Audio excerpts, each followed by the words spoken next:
what I dug up, right? You were on the CEO track, all this other stuff, potential CEO. And is this true that you walk out of his office after he told you, just go back and read the Wall Street Journal, relax and chill out a little bit? And you're like, wait a second, this is not a place for me. I can't stay here. And you're out. Yeah, it's one of those wacky stories. Whenever I say it, it sounds like real fiction, but it's true. I was executive there, and I was trying to do some M&A deals, and I remember pitching something to my boss, and he's like, you're just trying too hard. You're just working too hard, trying to get these deals done, trying to make things happen. And Dolby, is just a highly profitable company, crazy high margins, just prints money. We just gone public. All of us executives are getting paid really, really well. I had a beautiful, beautiful office with the couch and the table and chairs, super nice. And he's like, go back to your office, just read the paper, just relax.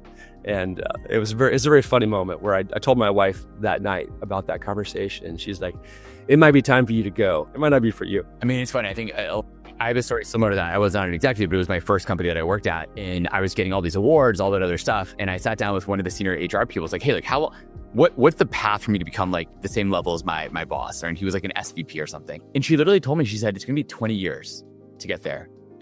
It was like, and then I actually even asked her, I was like, but if I leave and get a new higher title and then come back, I can skip that way faster. And she's like, yeah, literally you have to leave and then you get a new title somewhere else. I'm gonna give you a new title on top of that. I was like, oh, it's clearly I can't stay.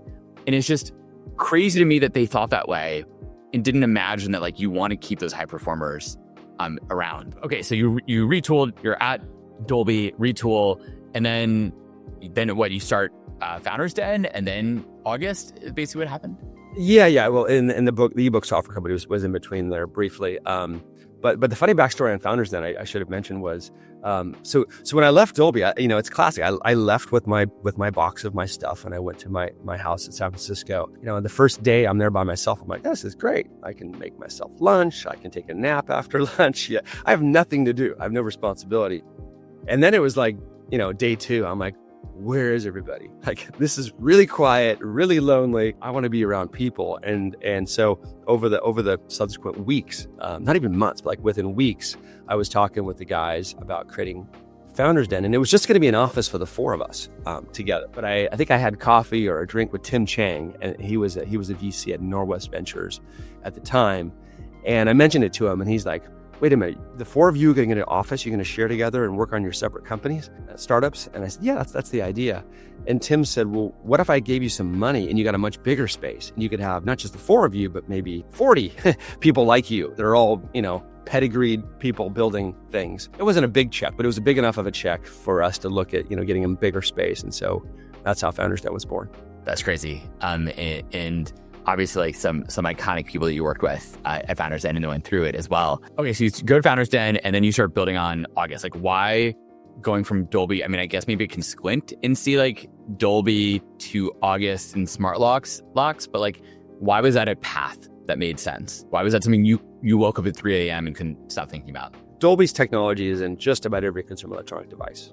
It's hard to find what doesn't have one. And it's not just it's audio, video, it's a whole bunch of other stuff. And because they're so big and good at licensing technology, they have a whole third-party licensing business. And in that business, which I was responsible for, we were licensing a new technology called NFC, Near Field Communications. So I created an NFC licensing consortium, and so NFC was a Dolby product, or no? Actually, it had nothing to do with Dolby.